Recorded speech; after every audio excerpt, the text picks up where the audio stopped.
আপনার এলাকায় ধরুন চুরি হয়েছে, আপনি গেলেন, যেখানে চুরি হয়েছে সেখানে দাঁড়িয়ে বিরাট চিৎকার চেঁচামেচি করলেন, এক্ষুনি চোরকে ধরতে হবে, চোরকে ধরে শাস্তি দিতে হবে বলে গলার শিরা ফুলিয়ে চিৎকার করলেন, মিটে গেল। দেখা গেল সেদিন রাতেই যেই বাড়িতে চুরি হয়েছে ঠিক তার পাশের বাড়িতে গিয়ে আপনি আবার চুরি করলেন। জনগণ কি তাহলে আপনাকে মেনে নেবে? এই যে সকালবেলা চুরির প্রতিবাদ আর রাতের বেলা চুরি, এই জিনিস যদি আপনি করেন, মানুষ কি বলবে? ঠিক এইরকমই একটা ঘটনা ঘটে গেছে হুগলি জেলার জিরাটে। কি ঘটনা ঘটেছে সেটি এই পর্বে বলবো। খুব গুরুত্বপূর্ণ এপিসোড, একটু স্কিপ করবেন না, সঙ্গে থাকবেন। আর আপনাদের কাছে নিবেদন, অনুরোধ, যদি আপনাদের কিছু বক্তব্য থাকে, জানার থাকে, বা আমার সঙ্গে যোগাযোগ করার কোনো প্রয়োজন হয়, তাহলে bongachokku@gmail.com মেল করে আপনারা যোগাযোগ করতে পারেন। BONGOCHOKKHU bongachokku@gmail.com মেল করে আপনারা আমার সঙ্গে যোগাযোগ করতে পারেন। তাহলে বেশি কথা না বলে সরাসরি আসছি প্রতিবেদনে। বলাগড়ের তৃণমূল কংগ্রেসের এমএলএ একটি ফেসবুকে পোস্ট করেছেন। কি পোস্ট করেছেন সেই পোস্টটি স্ক্রিনে দিচ্ছি এবং আমি পড়ে শোনাচ্ছি, আপনারা একবার দেখে নিন এবং শুনে নিন। বলাগড়ের তৃণমূল কংগ্রেসের এমএলএ মনোরঞ্জন ব্যাপারী ফেসবুকে পোস্ট করে বলছেন, ভাবা যায় একজন শিক্ষক যে আবার এক শিক্ষক সংগঠনের নেতা, বামপন্থী রাজনীতি করেন। সবচেয়ে বড় কথা, তিনি আরজিকর কাণ্ডের পর তাদের দলের পক্ষ থেকে জিরাট মোড়ে যে প্রতিবাদ মিছিলের আয়োজন করা হয়েছিল তাতে মোমবাতি হাতে নিয়ে সবার আগে হেঁটেছেন, গলার শিরা ফুলিয়ে চিৎকার করে বলেছেন অভয়ার বিচার চাই। সেই অভয়ার বিচার চাওয়া মহান প্রতিবাদী শিক্ষক তারই স্কুলের এক সপ্তম শ্রেণীর ছাত্রী শ্লীলতাহানির অভিযোগে অভিযুক্ত হয়েছেন। তার ছাত্রছাত্রীরা শিক্ষকের শাস্তির দাবিতে সবাই ক্লাস বয়কট করেছে। খবর পেলাম, গেলাম মিলনগড় যতীন্দ্রমোহন শিক্ষা নিকেতনে, গিয়ে দেখি ছাত্রছাত্রী সহ শিক্ষক ও অভিভাবকদের মধ্যে বিরাট ক্ষোভ।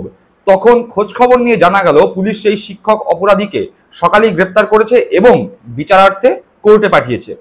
তখন আমি সেই খবর ছাত্রছাত্রীদের জানাই যে অপরাধী গ্রেপ্তার হয়েছে, এবার যা করার তা মাননীয় বিচারক মহোদয় করবেন। এখন আপনারা ক্লাসরুমে ক্লাস করতে যান। ছাত্রছাত্রীরা আমার কথা মেনে সবাই ক্লাস করতে গিয়েছেন, সবাইকে ধন্যবাদ। এই কথা মনোরঞ্জন ব্যাপারী তার ফেসবুক পোস্টে লিখেছে। তার অভিযোগ এই স্কুলেরই এক শিক্ষক তার শ্লীলতাহানি করেছে।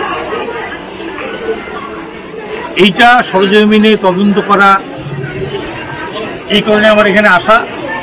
এসে আমি অন্যান্য ছাত্রীদের সঙ্গে কথা বলার পরে জানতে পারলাম যে ওই মাস্টারটি ওই একজনের সঙ্গে না, অনেকজনের সঙ্গে অনেক দিন ধরে এই ধরনের ঘটনা ঘটিয়ে থাকে। অ্যারেস্ট হয়েছে, আমরা দেখব বিচার ব্যবস্থার সামনে তাকে হাজির করা হবে এবং যাতে কঠোরতম শাস্তি পায়, তার জন্য আমাদের তরফ থেকে যা করার দরকার আমরা। এবার কি এই ফেসবুক পোস্টের নির্যাস, এই নির্যাস থেকে আমরা জানতে পারলাম যে অভয়ার বিচার চেয়ে জিরাট মোড়ে, হুগলি জিরাট মোড়ে যে মোমবাতি নিয়ে মিছিল হয়েছিল, সেখানে আন্দোলন হয়েছিল, সেখানে একজন শিক্ষক, সিপিএম শিক্ষক, বামপন্থী শিক্ষক, তিনি এসে নেতৃত্ব দিয়েছিলেন এবং গলার শিরা ফুলিয়ে চিৎকার করে স্লোগান দিয়েছিলেন। সেই শিক্ষকই নিজের স্কুলে গিয়ে, ভাবুন একজন শিক্ষক, মাথায় রাখতে হবে শিক্ষক, কিন্তু সেই শিক্ষকই নিজের স্কুলে গিয়ে একজন সপ্তম শ্রেণীর ছাত্রীকে শ্লীলতাহানি করছেন।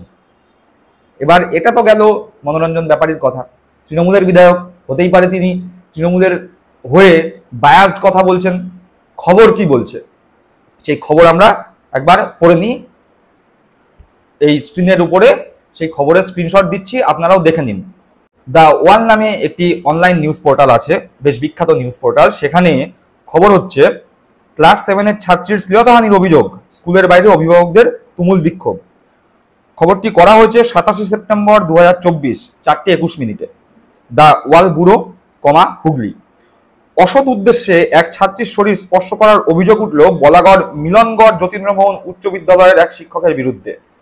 বৃহস্পতিবার স্কুলে খাতা দেখানোর সময় এই ঘটনা ঘটে বলে জানিয়েছে ওই স্কুলের ছাত্রী। বাড়ি গিয়ে মাকে সব কথা জানায় সে, তারপরেই বিষয়টি প্রকাশ্যে আসে। শুক্রবার অভিভাবকরা স্কুলে এসে বিক্ষোভ শুরু করেন। শিক্ষকদের স্কুলের ভিতর ঢুকতে দেওয়া হয়নি, গেটের বাইরে আটকে দেওয়া হয় তাদের। খবর পেয়ে স্কুলে পৌঁছয় বলাগড় থানার পুলিশ। অভিভাবকরা দাবি করেন শিক্ষক যতক্ষণ গ্রেপ্তার না হবে ততক্ষণ বিক্ষোভ চলবে। পুলিশ জানায় অভিযোগ হলেই ব্যবস্থা নেওয়া হবে। অভিভাবকদের অভিযোগ, ওই শিক্ষকের আগেও ছাত্রীদের সঙ্গে খারাপ ব্যবহার করেছেন, স্কুলে মদ্যপ অবস্থায় এসেছেন, স্কুল কর্তৃপক্ষ সব জেনেও তার বিরুদ্ধে কোনো ব্যবস্থা নেন না। স্কুলের প্রধান শিক্ষক বলেন, ঘটনার কথা জানতে পেরে স্কুল পরিচালনা সমিতিকে জানিয়েছি। ওই শিক্ষক মদ খেয়ে স্কুলে আসে কিনা তা আমার জানা নেই। এলাকার শিক্ষানুরাগী অভিভাবকদের নিয়ে বিষয়টি আলোচনা করব। দীর্ঘক্ষণ বিক্ষোভ চলার পরে পুলিশ আসে, পুলিশের আশ্বাসে বিক্ষোভ ওঠে। তাহলে বুঝতে পারছেন কি ব্যাপার, কি বৃত্তান্ত। সিপিএম পন্থী একজন শিক্ষক, বামপন্থী একজন শিক্ষক যে সিপিএম এর সংগঠনটা করেন, সেই শিক্ষক যেই অভয়ার বিচার চেয়ে রাস্তায় নামে, বিচার চাই, বিচার দাও, সরকারের মুন্ডপাত করে, মমতা বন্দ্যোপাধ্যায়ের মুন্ডপাত করে, সেই শিক্ষক নিজে যখন স্কুলে যাচ্ছেন পড়াতে, তখন বাচ্চা বাচ্চা মেয়ে, হয়তো তার পুত্র কন্যাদের বয়সী, তাদের শরীরে বাজেভাবে হাত দিচ্ছেন, তাদের শ্লীলতাহানি করছেন। আপনারা শিক্ষক, সব থেকে বড় কথা, আপনারা যেই দল করেন সেই দলের তো এটাই কালচার, সেই কালচারটাকে বাইরে রেখে স্কুলের অঙ্গনে প্রবেশ করতে পারেন না? নির্লজ্জ বেহায়া কোথাকার। এই আপনারা এই মুখে মুখোশ পরে অরাজনৈতিক সেজে রাস্তায় নেমে বিচার চাই বলে লাফিয়েছিলেন, আর স্কুলের মধ্যে গিয়ে রাক্ষসের মতো একটা বাচ্চা মেয়ের গায়ে হাত দিচ্ছেন। এ কি নৃশংসতা! আপনারাই বলবেন রাস্তায় নেমে অভয়ার বিচার চাই, আর পরের দিন সকালবেলা স্কুলে গিয়ে একটি ক্লাস 7-এর মেয়ের শরীরে বাজেভাবে হাত দেবেন। আপনি বলতে পারবেন যে এই ক্লাস 7-এর মেয়েটি ভবিষ্যতে গিয়ে ডাক্তার হবে না? তার শ্লীলতাহানি করছেন। আপনারা শিক্ষক, এটাই আপনাদের দল সিপিএম শেখায়, বামপন্থী। ধিক্কার জানাই আপনার মতো শিক্ষককে, ধিক্কার জানাই আপনার মতো বামপন্থী লোককে। পশ্চিমবঙ্গ থেকে মানুষ বামপন্থীদের ঝেঁটিয়ে 2011 সালে বিদায় করে দিয়েছে, 10 বছরের মধ্যে শূন্যতে নামিয়ে দিয়েছে। তারপরেও আপনারা যেভাবে মিথ্যাচার করেছেন, মানুষজনকে অরাজনৈতিক নামকরণ করে যেভাবে মানুষজনকে খেপিয়েছেন, রাস্তায় নামিয়েছেন, মানুষ কিন্তু সব বুঝতে পেরে গেছে। দর্শক বন্ধুরা, আপনারা কি মনে করেন এই শিক্ষকের কি শাস্তি হওয়া উচিত?